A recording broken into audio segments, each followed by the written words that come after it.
നമ്മൾ ഇന്നലെ ഒന്നാമത്തെ എപ്പിസോഡിൽ പറഞ്ഞിരുന്നത് നബിദിനത്തിൻ്റെ പ്രാമാണിക പിൻബലവുമായിട്ട് ബന്ധപ്പെട്ട വിഷയമായിരുന്നു. ഇന്ന് നമ്മൾ രണ്ടാമത്തെ ദിവസം നബിദിനം ബിദ്അത്താണോ അല്ലെങ്കിൽ വലാലത്താണോ എന്നൊക്കെ തുടങ്ങിയിട്ടുള്ള ചർച്ചകൾ നടത്തിക്കൊണ്ടിരിക്കുന്ന ആ, ആളുകൾ അല്ലെങ്കിൽ ഒരു വിഭാഗമെങ്കിലും നമ്മുടെ സൊസൈറ്റിയിലുണ്ട്. അപ്പോൾ ഇവരുടെ മുൻപിലേക്ക് നബിദിനത്തിൻ്റെ പ്രാമാണികതയിൽ നിന്ന് നമ്മൾ ബിദ്അത്ത്, ഹസനത്ത്, സയ്യത്ത് അങ്ങനെ തുടങ്ങിയിട്ടുള്ള കാര്യങ്ങളെക്കുറിച്ചാണ് ചർച്ച ചെയ്യേണ്ടത്. എന്നെ സംബന്ധിച്ചിടത്തോളം ഞാൻ കൃത്യമായിട്ട് പറയാം, ഈ വിഷയവുമായിട്ട് ബന്ധപ്പെട്ട് കൂടുതൽ അറിയാൻ ആഗ്രഹിക്കുന്ന, പഠിക്കണമെന്ന് ആഗ്രഹിക്കുന്ന ഒരാളെന്ന നിലയിൽ ഒരു 2 പാഠപുസ്തകങ്ങൾക്കിടയിലാണ് ഞാനുള്ളത്. അപ്പോൾ ഉസ്താദെ, നമ്മൾ ഇന്നലെ പറഞ്ഞതിൻ്റെ തന്നെ ബാക്കിയിലേക്ക് നമ്മൾ വരികയാണ്. യഥാർത്ഥത്തിൽ എന്താണ് ഈ പറയപ്പെടുന്ന ഇസ്ലാമിലെ ബിദ്അത്ത് അല്ലെങ്കിൽ അങ്ങനെ തുടങ്ങിയിട്ടുള്ള പ്രയോഗങ്ങളൊക്കെ എന്താണ്? ബിദ്അത്ത് എന്താണ് എന്ന് പറയുമ്പോൾ അതിനു മുമ്പായി നമുക്ക് സുന്നത്ത് എന്താണ് എന്ന് പറയാം. ഉം. സുന്നത്ത് ബിദ്അത്ത് എന്നതാണല്ലോ. അതെ, അതെ. അപ്പോൾ ഈ സുന്നത്ത് എന്ന പദപ്രയോഗം നമ്മളിപ്പോൾ നബിദിനം കഴിക്കൽ സുന്നത്താണ് എന്ന് പറഞ്ഞാൽ നബി സല്ലല്ലാഹു അലൈഹി വസല്ലമ തങ്ങൾ ചെയ്തിട്ടുണ്ടോ? നബി സല്ലല്ലാഹു അലൈഹി വസല്ലമ തങ്ങൾ പ്രവർത്തിച്ചിട്ടുണ്ടോ? നബി തങ്ങൾ കൽപ്പിച്ചിട്ടുണ്ടോ എന്നാണ് ചോദ്യം വരുന്നത്. അപ്പോൾ ഈ സുന്നത്ത് എന്ന് പറഞ്ഞാൽ എന്താണ് എന്ന് മനസ്സിലാക്കാത്തത് കൊണ്ടാണ് ഈ ചോദ്യം വരുന്നത്. അതായത് സുന്നത്ത് എന്ന പദപ്രയോഗത്തിനെ പല അർത്ഥത്തിനും ഉപയോഗിച്ചിട്ടുണ്ട്. നമ്മളെ മലയാളത്തിലും ദ്വയാർത്ഥത്തിലുള്ള വാക്കുകളുണ്ടല്ലോ. അപ്പോൾ രണ്ടർത്ഥം ഉണ്ടാകുമ്പോൾ ഏത് അർത്ഥത്തിന് ഉപയോഗിച്ചു എന്ന് നോക്കിയിട്ട് വേണം നമ്മൾ അതിനെക്കുറിച്ച് പറയണമെങ്കിൽ. ഇപ്പോൾ ഖുർആൻ, ഹദീസ്, ഇജ്മാ, ഖിയാസ്. ഇവിടെ ഖുർആൻ, ഹദീസ് എന്ന് പറഞ്ഞാൽ ഹദീസിന് സുന്നത്ത് എന്ന് പറയും. അപ്പോൾ ഖുർആൻ, സുന്നത്ത്, ഇജ്മാ, ഖിയാസ് ഇസ്ലാമിൻ്റെ പ്രമാണങ്ങളെക്കുറിച്ച് സംസാരിക്കുന്നിടത്തുള്ള ഒരു സുന്നത്തുണ്ട്. ഈ സുന്നത്ത് നമ്മൾ പറയുന്നത് ഖുർആനല്ല, ഇജ്മാ അല്ല, ഖിയാസും അല്ല, അതിനെക്കുറിച്ചാണ് സുന്നത്ത് എന്ന് അവിടെ പറയണത്. അതേ സമയത്തിൽ നമ്മൾ മറ്റു ചിലപ്പോൾ പറയും വാജിബ്, സുന്നത്ത്, ഹറാമ്, കറാഹത്ത് ഇങ്ങനെയും പറയും. അവിടെ പറയുന്ന സുന്നത്തും മറ്റു സ്ഥലത്ത് പറഞ്ഞ സുന്നത്തും രണ്ടും രണ്ട് സുന്നത്താണ്. രണ്ടും ഒരർത്ഥമല്ല എന്നർത്ഥം. നബി സല്ലല്ലാഹു അലൈഹി വസല്ലമ തങ്ങളുടെ വാക്ക്, പ്രവൃത്തി, മൗനാനുവാദം എന്ന് പറയുന്ന സുന്നത്തല്ല. ഒരു കാര്യം ചെയ്താൽ പ്രതിഫലം ലഭിക്കും, ഉപേക്ഷിച്ചാൽ ശിക്ഷയില്ല എന്ന് പറഞ്ഞ സുന്നത്ത്. ചെയ്താൽ കൂലി കിട്ടുന്നതും ഉപേക്ഷിച്ചാൽ ശിക്ഷയില്ലാത്തതും എന്ന പറഞ്ഞ സുന്നത്താണ് വാജിബ്, സുന്നത്ത് എന്ന സുന്നത്ത്. നബി സല്ലല്ലാഹു അലൈഹി വസല്ലമ തങ്ങളുടെ വാക്ക്, പ്രവൃത്തി, മൗനാനുവാദം എന്നാണ് ഖുർആൻ, സുന്നത്ത്, ഇജ്മാ, ഖിയാസ് എന്നിടത്തെ സുന്നത്ത്. അപ്പം രണ്ടും രണ്ട് സുന്നത്താണ്. നബിതങ്ങൾ ചെയ്ത വാക്കും പ്രവൃത്തിയും മൗനാനുവാദവും അവിടെ സുന്നത്താണെങ്കിലും അത് നമുക്ക് സുന്നത്തല്ല.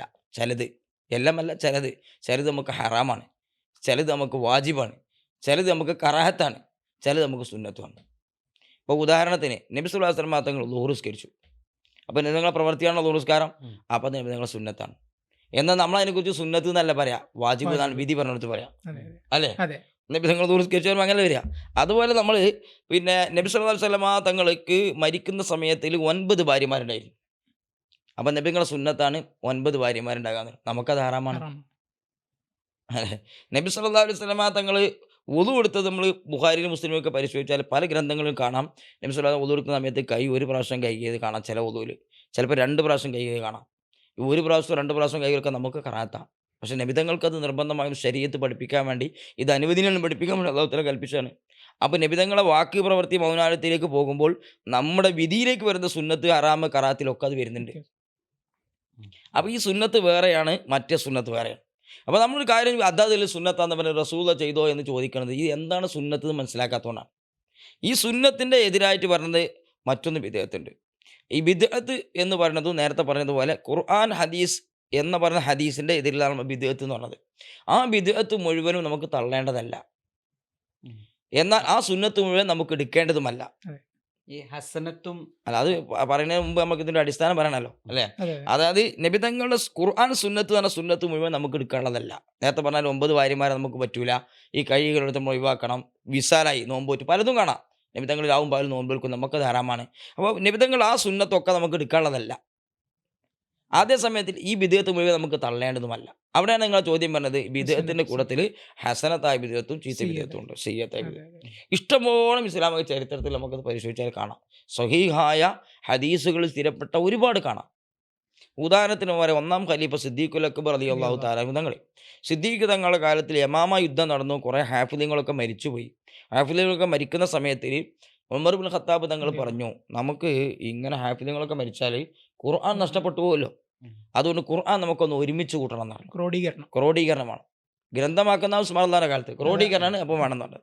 അപ്പോൾ ക്രോഡീകരിക്കണം എന്ന് പറഞ്ഞ സമയത്ത് സിദ്ദീഖ് റളിയല്ലാഹുവിന് ചോദ്യമുണ്ട്, കൈഫ നഫ്അലു ശൈഅൻ ലം യഫ്അൽഹു റസൂലുള്ളാഹ്. അള്ളാഹിൻ്റെ റസൂൽ സ്വല്ലല്ലാഹു അലൈഹി വസല്ലം തങ്ങൾ ചെയ്യാത്തൊരു കാര്യം എങ്ങനെയാണ് ഉമറേ നമ്മൾ ചെയ്യാൻ? അപ്പോൾ ബിദ്അത്ത് ചെയ്യണോ ചെയ്യേണ്ടെന്ന ചർച്ച. അപ്പോൾ അത് നബിതങ്ങൾ ചെയ്തിട്ടില്ല, സുന്നത്തിനെതിരാണല്ലോ. നബിതങ്ങൾ ചെയ്യാത്തൊരു കാര്യം എങ്ങനെയാണ് ഉമറേ നമ്മൾ ചെയ്യാന്ന. അപ്പം ഇതുമാണെങ്കിൽ മുജാഹിദീങ്ങൾക്ക് പറയാം, സിദ്ദീഖ് റളിയല്ലാഹു ഇത് ചോദിച്ചില്ലേ? ചോദിച്ചു. ഉമർ റളിയല്ലാഹുവിനോ ചെയ്യണമെന്ന് പറഞ്ഞു. പക്ഷെ പിന്നീട് ഉമർ റളിയല്ലാഹു പറഞ്ഞു വല്ലാഹി ഹു ഖൈറുൻ, അത് ഖൈറാണ്, അള്ളാഹിനെ തന്നെയാണ് സത്യം എന്ന് പറഞ്ഞു. വീണ്ടും വീണ്ടും ആവർത്തിച്ച് ഉമർ റളിയല്ലാഹു ഇങ്ങനെ ചോദിച്ചപ്പോൾ സിദ്ദീഖ് റളിയല്ലാഹു അൻഹു കൂടി അതിലേക്ക് വന്നു. സിദ്ദീഖ് തങ്ങൾ പറഞ്ഞു ഇത് ഖൈറാണ്. അങ്ങനെ രണ്ടാളും കൂടിയിട്ട് ഖുർആൻ ഒരുമിച്ച് കൂട്ടി ക്രോഡീകരിച്ചു. സ്വഹാബത്ത് മുഴുവൻ അത് അംഗീകരിച്ചു. അപ്പോൾ അത് ഇജ്മായി. പക്ഷെ അതിന് മുമ്പ് യഥാർത്ഥ നബിതങ്ങൾ ചെയ്യാത്ത കാര്യമാണ്, നബിതങ്ങൾ കൽപ്പിക്കാത്ത കാര്യമാണ്, നബിതങ്ങൾ സമ്മതം കൊടുക്കാത്ത കാര്യമാണ്. അപ്പോൾ അത് ബിദ്അത്താണ്. അതുകൊണ്ടാണ് സിദ്ദീഖ് റളിയല്ലാഹു ചോദിച്ചത്. ആ ബിദ്അത്ത് ചെയ്യാൻ ഖുലഫാ റാഷിദീങ്ങളും ഉൾപ്പെടെ എല്ലാവരും അംഗീകരിച്ചു. അപ്പോൾ ഈ ബിദ്അത്ത് നല്ല ബിദ്അത്താണ്, എല്ലാവരും അംഗീകരിച്ചു കഴിഞ്ഞു. ഇങ്ങനത്തെ ഒരുപാട് സംഭവങ്ങൾ ഉമർ ഇബ്നു ഖത്താബ് റളിയല്ലാഹുവിൻ്റെ കാലം വന്നപ്പോഴാണ് തറാവീഹിന് ആളുകൾ ഇങ്ങനെ ഒറ്റയ്ക്ക് സ്കരിക്കുന്നത് കണ്ട ഉമർ തങ്ങൾ പറഞ്ഞു ഉബൈ ഇബ്നു കഅബ് റളിയല്ലാഹു ഇമാമാക്കിയിട്ട് ഒരു ജമാഅത്താക്കി. അടുത്ത ദിവസം വന്നപ്പോൾ നല്ല ജമാഅത്തിൽ ഉമർ റളിയല്ലാഹു ഇങ്ങനെ പറഞ്ഞു നിഅമത്തിൽ ബിദ്അത്തു ഹാദി. അങ്ങനെ ഹദീസ് തന്നെ, നിഅമത്തിൽ ബിദ്അത്തു ഹാദി, ഇത് നല്ല ബിദ്അത്താണ്. ഹദീസിൽ തന്നെ അതാണ് വാചകം, നിഅമത്തിൽ ബിദ്അത്തു ഹാദി, ഇത് നല്ല ബിദ്അത്താണ്. ഉസ്മാൻ റളിയല്ലാഹുവിൻ്റെ കാലം വന്നപ്പോൾ ഉസ്മാൻ അഫ്ഫാൻ റളിയല്ലാഹു തആല തങ്ങൾ എന്ത് ചെയ്തു?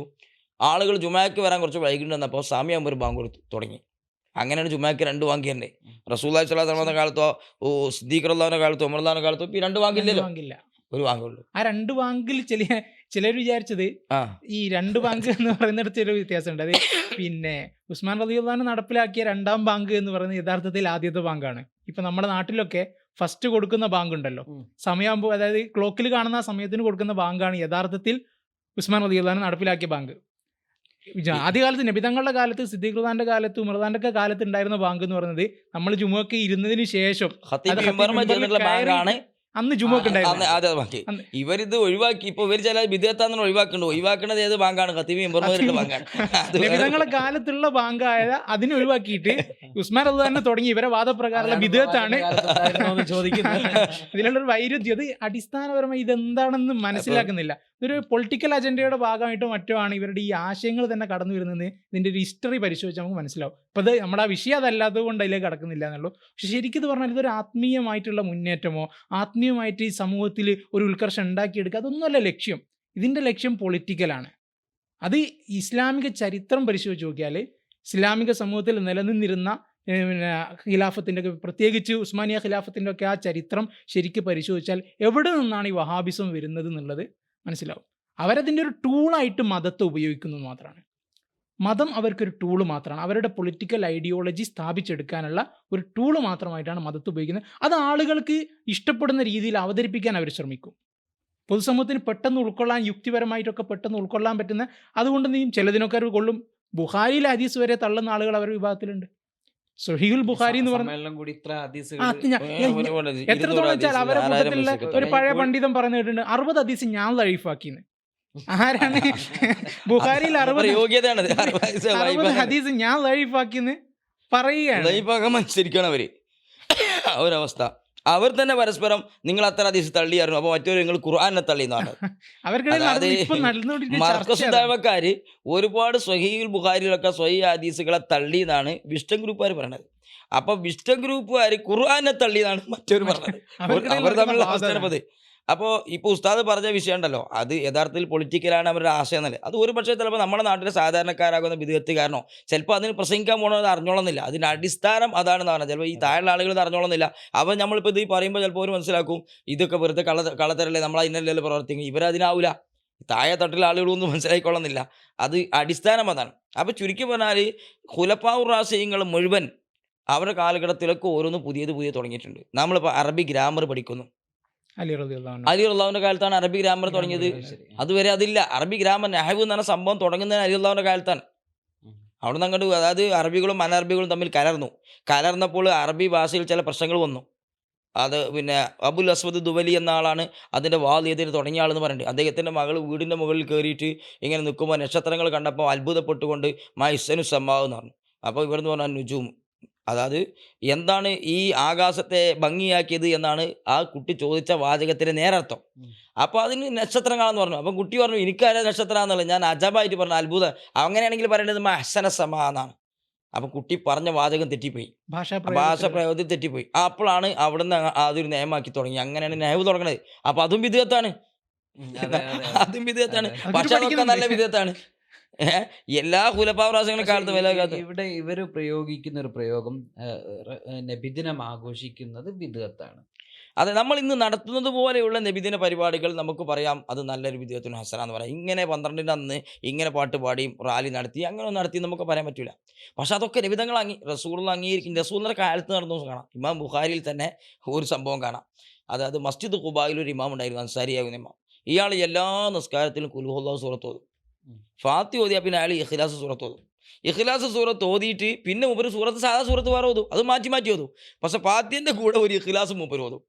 അപ്പോൾ ബേക്കറിലെ അൻസാരികൾ മുഴുവൻ അദ്ദേഹത്തോട് പറഞ്ഞു, ഇമാമുകൾ പറഞ്ഞു, ഒന്നുകിൽ നിങ്ങൾ ഖുൽ ഹുവല്ലാഹു ഓതി നിർത്തി, അതല്ലെങ്കിൽ നിങ്ങൾ വേറെ സൂറത്ത് ഓതി, ഇത് രണ്ടും കൂടി ഓതല് പറഞ്ഞു. അപ്പം മൂപ്പർ പറഞ്ഞു, ഞാനാണോ ഇമാമ് എങ്കിൽ ഞാനത് ഓതും. അങ്ങനെ ഓതുള്ളൂ. ഇനി നിങ്ങൾക്ക് വേണമെങ്കിൽ ഇന്നെ ഒഴിവാക്കാം, വേറെ ആളെ ഇമാമാക്കാം. എന്നാൽ ഇയാളെപ്പോലെ സൂക്ഷ്മതല്ല ബഹുമാനിക്കപ്പെടുന്ന വേറെ ആളില്ലാത്തതുകൊണ്ട് അയാളെ തന്നെ ഇമാം നിർത്തുമാണ് അവർക്ക്.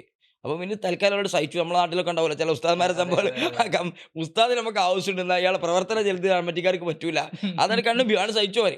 അങ്ങനെ നബിതങ്ങൾ കുബാവ് പള്ളിയിൽ ശനിയാഴ്ചകളിൽ വരാറുണ്ട്. നബിതങ്ങൾ വന്നപ്പോൾ ഇവർ നബിതങ്ങളോട് കേസ് പറഞ്ഞു, ഇയാൾ എങ്ങനെ ചെയ്യുന്നുണ്ട്. അപ്പോൾ നബി സല്ലല്ലാഹു അലൈഹി വസല്ലം തങ്ങൾ അദ്ദേഹത്തെ വിളിച്ചിട്ട് ചോദിക്കുകയാണ്, എന്തിനാണ് നിങ്ങളിങ്ങനെ ഓതുന്നതെന്ന്. അതിൽ നിന്ന് തന്നെ മനസ്സിലാക്കാലോ നബിതങ്ങൾ ഇത് പഠിപ്പിച്ചിട്ടില്ല എന്ന്. നബിതങ്ങൾ പറഞ്ഞു കൊടുത്താണെങ്കിൽ ഓര് ചോദിക്കുമ്പോൾ നബിതങ്ങൾക്ക് നേരെ ഉത്തരം പറഞ്ഞു കൊടുത്താൽ മതി. അത് ഞാൻ പഠിപ്പിച്ചതാ സുന്നത്താന്നല്ലേ പറയണ്ടേ. പക്ഷേ നബിതങ്ങൾ അദ്ദേഹത്തെ ചോദിച്ചു എന്താന്ന്. അപ്പോൾ അദ്ദേഹം പറഞ്ഞു, ഇന്നി ഉഹിബ്ബുഹ, ആ സൂറത്തിനോട് എനിക്ക് ഭയങ്കര ഇഷ്ടമാണ്, സൂറത്തിനോട് ഇഷ്ടമാണ്, അതുകൊണ്ട് മുമ്പ് സൂറത്ത് ഇങ്ങനെ ഓതാണ്. അപ്പോൾ ഈ വഹാബിൻ്റെ ആശയപ്രകാരമാണെങ്കിൽ എല്ലാ ബിദ്അത്തും തള്ളയാണെങ്കിൽ റസൂൽ എന്താ പറയേണ്ടത്, എൻ്റെ ഇഷ്ടം അനുസരിച്ചിട്ട് തുടങ്ങിയാൽ നരകത്തേക്ക് പോകും. എൻ്റെ ഇഷ്ടത്തിന് കൂട്ടാനും കുറക്കാനുള്ള ദീന് ഇത് ഞാൻ അള്ളാഹ് പറഞ്ഞു തരും, ഞാൻ ഇവിടെ പറയും, ഞാൻ അങ്ങനെ ഓതാൻ പറഞ്ഞില്ല, നിർത്തിക്കാളാന്നല്ലേ പറയണ്ടേ. ഇവരെ ഭാഷ അനുസരിച്ച് ഇപ്പോൾ കൃത്യമായിട്ട് അങ്ങനെ പറയണ്ടേ. പക്ഷേ റസൂൽ പറഞ്ഞത് ഹുബ്ബുക ഇയ്യാഹ അദ്ഖലകൽ ജന്ന, ആ സൂറത്തിലുള്ള എൻ്റെ ഇഷ്ടം എന്നെ സ്വർഗ്ഗത്തെ പ്രവേശിപ്പിക്കുന്ന. ഞാനിപ്പോൾ അടുത്തൊരു വല്ലാത്ത- ഈ വഹാബി ആശയക്കാരനായ ഒരാളുമായിട്ട് ഇങ്ങനെ സൗഹൃദ സംഭാഷണം നടത്തിയപ്പോൾ അദ്ദേഹം എന്നോട് പറഞ്ഞൊരു കാര്യം എന്താണെന്ന് വെച്ചാൽ, ഇസ്ലാം വളരെ സുന്ദരമാണ്, ഇസ്ലാം അത്ര കട്ടിയുള്ള അല്ല തീവ്രമായി ചിന്തിക്കുന്ന ഒന്നല്ല, ഇത്ര ഒരു ഫിഖ്ഹിയായിട്ട് നീ അങ്ങനെ ജീവിക്കുന്നത് കൊണ്ടാണ് നിന്റെ പ്രശ്നം. അതിനെ വികൃതാക്കിയത് ഇവരാണ്. ഈ ആ ഒരു ടേം അവർ പറയുന്നതിന്റെ പിറകിലുള്ള കാരണം എന്തായിരിക്കും? അതായത് ഇതിനെ ഇസ്ലാമിനെ വികൃതമാക്കി ഈ പൊതുസമൂഹത്തിൽ ചിത്രീകരിക്കാൻ ഇപ്പോൾ ഇസ്ലാമോഫോബിയ എന്ന് പറഞ്ഞ സാധനം വരാൻ തന്നെ, പ്രത്യേകിച്ചും ഈ 2001 സെപ്റ്റംബർ 11 അമേരിക്കയിൽ വേൾഡ് ട്രേഡ് സെന്റർ ആക്രമണത്തിന് ശേഷം ഏറ്റവും കൂടുതൽ ഇസ്ലാമോഫോബിയ കൂടിയെന്നാണ് പറയുന്നത്. അതിൻ്റെ ഏറ്റവും ഇവർക്ക് ഈ ആശയം കൊടുത്തത് ഈ തീവ്രവാദ പ്രസ്ഥാനങ്ങളോ മറ്റൊക്കെ എടുത്തു നോക്കുകയാണെങ്കിൽ ഇതിൻ്റെ ഒക്കെ പിന്നിൽ ഒരു വഹാബി ഐഡിയോളജി നമുക്ക് കാണാൻ പറ്റും. ഇസ്ലാമിനെ ഏറ്റവും വികൃതമായി അവതരിപ്പിച്ച് ശരിക്കും ഇതിൻ്റെ പിന്നിൽ ഇവരാണ്. യഥാർത്ഥത്തിൽ ഒരു സൂഫി ഇസ്ലാം എന്നൊക്കെ പറയുന്ന, ഇപ്പോൾ പൊതുസമൂഹം അങ്ങനെയാണ് പറയുന്നത് സൂഫി ഇസ്ലാം എന്ന്. ആ ഒരു ഇസ്ലാം എല്ലാ സമൂഹം എന്ത് ചെയ്യുന്നതാണ്, അംഗീകരിക്കുന്നതാണ്. അവർക്ക് പറ്റിയ എന്റർടൈൻമെന്റ്സ് ഒക്കെ അതിനകത്ത്. എന്റർടൈൻമെന്റ്സ് എന്ന് പറഞ്ഞത് അത് കുറച്ച് വേറെ വിശദമായി ചർച്ച ചെയ്യേണ്ട വിഷയമാണ്. എന്റർടൈൻമെന്റ്സ് എന്നല്ല, മറിച്ച് സമൂഹത്തിൽ നബി സല്ലല്ലാഹു അലൈഹി വസല്ലമൊക്കെ ജീവിച്ച സമൂഹത്തിൽ എങ്ങനെയായിരുന്നു ഇസ്ലാം പ്രബോധനം ചെയ്യപ്പെട്ട് ആ രൂപത്തിലാണ് ഈ പറയുന്ന വഹാബിധാരയല്ലാത്ത, പ്രത്യേകിച്ച് നമ്മളിപ്പോൾ നമ്മുടെ സുന്നി ആശയധാര, ആ ആശയധാരയിൽ ഇസ്ലാമിൻ്റെ പ്രബോധനം നടക്കുന്നത് സുന്ദരമായിട്ടാണ്. ഈ ഇസ്ലാമിൻ്റെ സുന്ദരമുഖം ശരിക്കും പ്രബോധനം ചെയ്യുന്നത് സുന്നി പണ്ഡിതന്മാരാണ്. യഥാർത്ഥത്തിൽ ഇവർ നേരത്തെ പറഞ്ഞ പോലെ പൊളിറ്റിക്കൽ ഐഡിയോളജിയെ കവറപ്പ് ചെയ്യാൻ വേണ്ടി മാത്രമായിട്ടാണ് എന്തിനു ഉപയോഗിക്കുന്നത്, മതം. അപ്പോൾ അവർക്ക് ചിലതൊക്കെ എന്ത് ചെയ്യേണ്ടി വരും, നോർമലൈസ് ചെയ്യേണ്ടി വരും. അവിടെയാണ് ഈ വിഷയം വരുന്നത്. ഒരിക്കലും എന്താ ഫിഖ്ഹ്, പിന്നെ ഫിഖ്ഹ് എന്ന് പറഞ്ഞാൽ കർമ്മശാസ്ത്രം, ഒരു കർമ്മം എങ്ങനെ ചെയ്യണം, ആ കർമ്മം ചെയ്യേണ്ടത് എങ്ങനെയാണെന്ന് പഠിക്കാതെ കർമ്മം ചെയ്യാൻ പറ്റില്ലല്ലോ. ഫിഖ്ഹിനെ തള്ളുക എന്ന് പറഞ്ഞാൽ ഒരിക്കലും സാധ്യമല്ല, ഒരു കാര്യം ഒരിക്കലും സാധ്യമാവില്ല. പിന്നെ അവർ പറഞ്ഞുകൊണ്ടിരിക്കുന്ന വാദങ്ങളെക്കുറിച്ച് നോക്കിയാൽ നമ്മൾ പറയുന്നതിനേക്കാൾ എത്രയോ കർശനാണ്. പക്ഷെ കുറച്ച് വിഷയങ്ങളിലൊന്നും മാത്രം അവർ പറഞ്ഞുകൊണ്ടിരിക്കുന്ന വാദങ്ങളുണ്ടല്ലോ. ഇപ്പം അവർ താടി വെക്കലാണെങ്കിലും മറ്റ് അവർ പറയുന്ന കാര്യങ്ങളുണ്ടല്ലോ, ആ കാര്യങ്ങൾ അവർ ചെയ്യാത്തവർ കാഫറാണ് പോലത്തെയാണ് അവർ അവതരണങ്ങളൊക്കെ കേട്ടാൽ. അപ്പോൾ അവർ വിഷയങ്ങൾ നമ്മൾ കർമ്മശാസ്ത്രപരമായി എത്ര പ്രയാസങ്ങൾ പറഞ്ഞാലും അതിനുള്ള പഴുതുകളും രക്ഷപ്പെടാനുള്ള മാർഗ്ഗങ്ങളും പിന്നെ അതുണ്ടാവും. അവർ പറഞ്ഞ പരിശോധിച്ച് നോക്കിയാൽ രക്ഷപ്പെടാൻ മാർഗ്ഗമില്ലാത്ത രൂപത്തിലാണ് അവർ അവതരണങ്ങൾ. മാത്രമല്ല അവർ ആരോപണങ്ങൾ നിങ്ങൾ ആലോചിച്ചു. ഒരു മുസ്ലിമിനെ സംബന്ധിച്ചിടത്തോളം വ്യഭിചാരത്തേക്കാൾ കള്ളുകുടിയേക്കാൾ ഏറ്റവും വലിയ തിന്മ ശിർക്കാണ്. അല്ലേ? നിങ്ങൾ മുഖത്ത് നോക്കിയിട്ട് നിങ്ങൾ ഭാര്യൻ്റെ അടുത്ത് നിങ്ങൾ എണീറ്റ് വരുമ്പോൾ നിങ്ങൾ വ്യഭിചരിച്ചിട്ടാണ് എന്ന് പറയാൻ ഒരു മരുത്തൻ പറഞ്ഞാൽ എന്തായിരിക്കും ഒരവസ്ഥ? നിങ്ങളൊരു വഹാബിനോട് അവൻ്റെ വീട്ടിൽ നിന്ന് ഇറങ്ങി ഭാര്യൻ്റെ അടുത്ത് നിന്ന് കടന്നു വരുമ്പോൾ ഇജ്ജ് വ്യഭിചരിച്ചിട്ടാണ് വരുന്നത്, പിന്നെ ആ വഹാബി ജന്മമുണ്ടോ? വല്ല ലോക്യം പറയും. എന്നാൽ ഇജ്ജ് ശിർക്ക് ചെയ്തിട്ടാണ് വരുന്നതെന്നാണ് നമ്മളവർ പറഞ്ഞത്. ശിർക്ക് എന്ന് പറഞ്ഞത് വ്യഭിചാരത്തിനേക്കാൾ ഏറ്റവും വലിയ കുറ്റമാണ്. ഇന്ന ശിർക്കൽ ദുൽമുൻ അളീം എന്ന് ഖുർആൻ പറഞ്ഞ അത് ചെയ്തു എന്നാണ് ഇവിടെ കിടക്കുന്ന ബഹുഭൂരിഭാഗം മുസ്ലിമിനെ കുറിച്ച് ഇവർ ആരോപിക്കുന്നത്. ചുരുങ്ങിയത് നിങ്ങൾ മൗലൂദ് ഓതണ്ട എന്ന് അവർ പറയുകയാണെങ്കിൽ, അല്ലെങ്കിൽ തവസ്സുൽ ചെയ്യേണ്ട, ഇസ്തിഗാസ ചെയ്യേണ്ട എന്ന് മാത്രം പറയുകയാണെങ്കിൽ അവരുടെ മാന്യത ഉണ്ടെന്ന് നമുക്കറിയാം. അവരിത് ചെയ്യുന്നത് ഏറ്റവും വലിയ തെറ്റായിട്ടാണ് അവതരിപ്പിക്കണേ. എന്നാൽ അവർ ഈ മാന്യത കാണിക്കുകയാണെങ്കിൽ നിങ്ങൾ ഈ പറഞ്ഞതുപോലെ വല്ല ലഘൂകരണമുള്ള ആളുകളാണെങ്കിൽ അവർ ചെയ്യരുത്, നിങ്ങളത് ഒഴിവാക്കി, ഇതല്ല ശരിയെന്ന് മാത്രം പറഞ്ഞു പോയവരെ. ഇത് ശിർക്കാണെന്ന് അവർ പറഞ്ഞത്. ഒരു കാര്യം ശിർക്കാണ് എന്ന് പറഞ്ഞാൽ എന്നെക്കുറിച്ച് കള്ളുകുടിയനാണെന്ന് പറഞ്ഞതിനേക്കാൾ വ്യഭിചാരിയാണെന്ന് പറഞ്ഞേക്കാൾ എത്രയോ ശക്തമാണ് ശിർക്കാണെന്ന് പറഞ്ഞത്. പക്ഷെ ശിർക്ക് എന്താണെന്ന് അവർക്ക് മനസ്സിലാകാത്തതുകൊണ്ട് വ്യഭിചാരനോട് ഒരു കണ്ടാൽ സലാം പറയില്ല, വ്യഭിചാരനെ കണ്ടാൽ ഒരു സലാം പറയില്ല, കള്ളുകുടിയനെ കണ്ടാൽ ഒരു സലാം പറയില്ല. എന്നാൽ എന്നും മൗലൂദ് തോന്നുന്ന മല്ലാക്കനെ കണ്ടാൽ ഒരു സലാം പറയും. ഈ വലിയ സിർക്ക് ഇപ്പോൾ വരുന്നത് കള്ളുടിയാണോ അതല്ല സിർക്കാണോ എന്താന്ന് മനസ്സിലാവും. സിർക്ക് ചെയ്യണ ഇമാമിനെ എപ്പോഴും ഒരു തോന്നുന്ന മല്ലാക്കനെ വേക്ക് നിസ്കരിക്കും. വ്യഭിചാരനെ കണ്ടാൽ വേക്ക് നിസ്കരിക്കൂല, കുട്ടിനെ കെട്ടിച്ചു കൊടുക്കൂല, മല്ലാക്കനെ മോളവർക്ക് കെട്ടും ചെയ്യാം കെട്ടിച്ചു കൊടുക്കുകയും ചെയ്യാം. എന്നത് സിർക്കാന്ന് പറയുന്നത് അവർക്ക് എന്നാലും വിശ്വാസമില്ല, അല്ലെങ്കിൽ സിർക്ക് എന്താന്ന് അവർക്ക് മനസ്സിലായിട്ടില്ല എന്നാണ് ഇതിന്റെ അർത്ഥം. ഒരു വാദം വിജയിക്കാൻ വേണ്ടിയൊക്കെ. അല്ല മാത്രമല്ല അവർക്ക് മനസ്സിലായിട്ടില്ല എന്നുള്ളത് അവർ പരസ്പരം ഇപ്പൊ ആരോപിച്ചുകൊണ്ടിരിക്കുകയാണ്. അവർക്ക് ഈ സംഗതി എന്താണ്, ഷിർക്ക് തൗഹീദ് എന്താന്ന് ഇത്ര കാലം, ഒരു നൂറ്റാണ്ട് കാലമായി അവർ പ്രവർത്തിക്കുന്നു എന്ന് പറയുന്നത് ഇതുവരെ മനസ്സിലാവാത്തത് കൊണ്ടാണ്. ഇപ്പോൾ ആദ്യം നമുക്കെതിരായിരുന്നു, സുന്നി സമൂഹത്തിനെതിരായിരുന്നു ഷിർക്ക് ആരോപണം. ഇപ്പോൾ അവർക്കിടയിൽ തന്നെ അവരെ എല്ലാ വിഭാഗങ്ങളെയും കൂടി ഒരുമിച്ച് കൂട്ടിയിട്ട് എല്ലാവരും മുസ്ലിമായി അംഗീകരിക്കുന്ന ഒരാളെ നോക്കിയാൽ ഒരാളെ പോലും കിട്ടില്ല. ഈ ഏറ്റവും അടിസ്ഥാനം അല്ലെങ്കിൽ ഷിർക്ക് എന്താന്ന് മനസ്സിലാവാത്തവർക്ക് വിദഗ്ധം മനസ്സിലാവില്ലല്ലോ. ഷിർക്ക് തൗഹീദ് മനസ്സിലായിട്ടില്ല. മൗലൂദൊക്കെ അവരെ കണക്കിന് സിർക്കാണ്. ഇപ്പൊ പറഞ്ഞത് ഞങ്ങൾ മൗലൂദ് സിർക്കാന്ന് പറഞ്ഞില്ല, മൗലൂദിൽ സിർക്കുണ്ടെന്നാ പറഞ്ഞെന്നൊക്കെ പറഞ്ഞ് ഇപ്പൊ ഒപ്പിക്കാൻ നോക്കുന്നുണ്ട്. പക്ഷെ പഴയ കാലത്ത് അവർ മൗലൂദ് കഴിക്കൽ തന്നെ സിർക്കാന്നാ പറഞ്ഞത്. കാരണം മൗലൂദ് കഴിക്കുമ്പോൾ അതിലൂടെ നബി സല്ലല്ലാഹു അലൈഹി വസല്ലം തങ്ങളുടെ സഹായം പ്രതീക്ഷിക്കുന്നുണ്ട്, അല്ലെങ്കിൽ നബി തങ്ങളുടെ ബന്ധം പ്രതീക്ഷിക്കുന്നുണ്ട്. അങ്ങനെ പ്രതീക്ഷിക്കുമ്പോൾ അഭൗതികമായ രൂപത്തിലാണ്, അത് സിർക്കാണ്. അതുകൊണ്ട് മൗലൂദ് തന്നെ സിർക്കാണെന്നാണ് പഴയ കാലത്തെ മൗലവിമാരൊക്കെ പറഞ്ഞ്. പിന്നെ അത് സ്ഥാപിക്കാൻ കഴിയാതെ കുടുങ്ങി വന്നപ്പോൾ ഇപ്പം നേരത്തെ പറഞ്ഞതുപോലെ ഇവരിങ്ങനെ മാറ്റിക്കൊണ്ടിരിക്കുകയാണല്ലോ. അവരുടേത് ഇങ്ങനെ അടുത്ത വർഷം ഇനി എന്താണെന്ന് പറയാൻ പറ്റില്ല. നമ്മളിപ്പോൾ ഈ പറഞ്ഞത് ഈ വർഷം കേൾക്കാനേ പറ്റുള്ളൂ, ചിലപ്പോൾ അടുത്ത കൊല്ലം അവർ മാറ്റിയിട്ടുണ്ടാവും. പ്രധാനപ്പെട്ട ഒരു വിഷയം കൂടി നമ്മളതിൽ പറയാം. മൻ സന്നഫിൽ ഇസ്ലാമി സുന്നത്തൻ ഹസന ഫലഹു അജുറുഹു അജുറുമൻ അമില ബിഹ എന്ന് നബി സല്ലല്ലാഹു അലൈഹി വസല്ലം തങ്ങൾ പറഞ്ഞ കൃത്യമായ ഹദീസ് ഉണ്ട്. ഇസ്ലാമിൽ നല്ല ഒരു ചര്യ ഒരാൾ തുടങ്ങി വെച്ചാൽ അവനിക്ക് അതിൻ്റെ പ്രതിഫലമുണ്ട്, അതനുസരിച്ച് പ്രവർത്തിക്കുന്നവരുടെ മുഴുവൻ പ്രതിഫലം അവനുണ്ട്. ഇപ്പോൾ ഉദാഹരണത്തിന് നമ്മൾ ബാഫക്കി തങ്ങളാണ് നമ്മളെ മദ്രസ തുടങ്ങിയത് നമ്മൾ പറയും. ബാഫക്കി തങ്ങളാണ് തുടങ്ങിയത് എങ്കിൽ ഈ 10,000-ലധികം മദ്രസകളുടെയും പ്രതിഫലം ബാഫക്കി തങ്ങൾക്ക് കിട്ടും. നല്ലൊരു ചര്യ തുടങ്ങിയതാണ്. അത് ബിദ്അത്താണ്, അതിന് തള്ളല്ല ചെയ്യണത്. നല്ലൊരു ചര്യ തുടങ്ങിയാൽ അതിൻ്റെ പ്രതിഫലം അവനുണ്ട്. അത് കഴിഞ്ഞ് ഖിയാമത്ത് നാൾ വരെ വരാൻ പോകുന്ന എല്ലാ ആളുകൾ ചെയ്യുന്നതിൻ്റെയും പ്രതിഫലം അവർക്ക് കിട്ടും എന്നുള്ളതാണ്. അപ്പം നല്ലൊരു ചര്യയാണ് നബി സല്ലല്ലാഹു അലൈഹി വസല്ലം തങ്ങളുടെ മദ്ഹ് പറയാന്നുള്ളത് നല്ലതെന്ന് ആർക്കും അഭിപ്രായ വ്യത്യാസമില്ലല്ലോ. നബി തങ്ങളുടെ പേരിൽ സദക്ക കൊടുക്കുക എന്നുള്ളത് അതും അഭിപ്രായ വ്യത്യാസമില്ല. മരിച്ചുപോയ ഖദീജ ബീവിൻ്റെ പേര് നബി സല്ലല്ലാഹു അലൈഹി വസല്ലം തങ്ങൾ ആടർത്ത് വിതരണം ചെയ്യാറുണ്ടായിരുന്നു. അപ്പോഴാണ് ആയിഷ ബീവി ചില വസ്വാസുകളൊക്കെ പറയുന്നതും. അപ്പോൾ അവസാനം ആയിഷ ബീവിനോട് പറഞ്ഞാൽ എന്താ, ഇന്നി റുസിഖ്തു ഹുബ്ബഹ എന്ന് പറഞ്ഞാൽ ആ ഖദീജ ബീവിനോടുള്ള സ്നേഹം എൻ്റെ ഹൃദയത്തിൽ അങ്ങോട്ട് രൂഢമൂലമായി എന്നാണ് പറഞ്ഞത്. അതുകൊണ്ടാണ് ആടർത്ത് കൊടുക്കണത്. റസൂല സ്നേഹിച്ചിട്ടാണ് ആടർത്ത് കൊടുക്കണത്. അപ്പം നമ്മൾ പോത്തർത്ത് റസൂലിനെ സ്നേഹിച്ചിട്ട് കൊടുക്കുന്നത് സ്നേഹം കൊണ്ടാണ്. പക്ഷെ ഇതൊക്കെ നല്ലത് തുടങ്ങണം, അത് നബിതങ്ങൾ ചെയ്തോ നോക്കിയിട്ടല്ല, നല്ല ചര്യ തുടങ്ങണം എന്നാണ് ഹദീസ് നമ്മൾ പഠിപ്പിക്കുന്നത്. അതിന്റെ വാക്കിയിട്ട് തന്നെ പറയുന്നുണ്ട്, മൻ സന്ന ഫിൽ ഇസ്ലാമി സുന്നത്തൻ സയ്യിഅത്തൻ ഫലഹു വിസുറുഹ വവിസുറുമൻ അമില ബിഹ. ഒരു തിന്മയായ ചര്യ ഒരാൾ തുടങ്ങിയാൽ, ഒരു തിന്മയായ ചര്യയായി തുടങ്ങിയാൽ അയാൾക്ക് അതിന്റെ കുറ്റമുണ്ട്. അത് കണ്ട് മറ്റാരൊക്കെ ചെയ്യുന്നുവോ അതിന്റെ ഒക്കെ കുറ്റം അയാൾക്ക് വരും.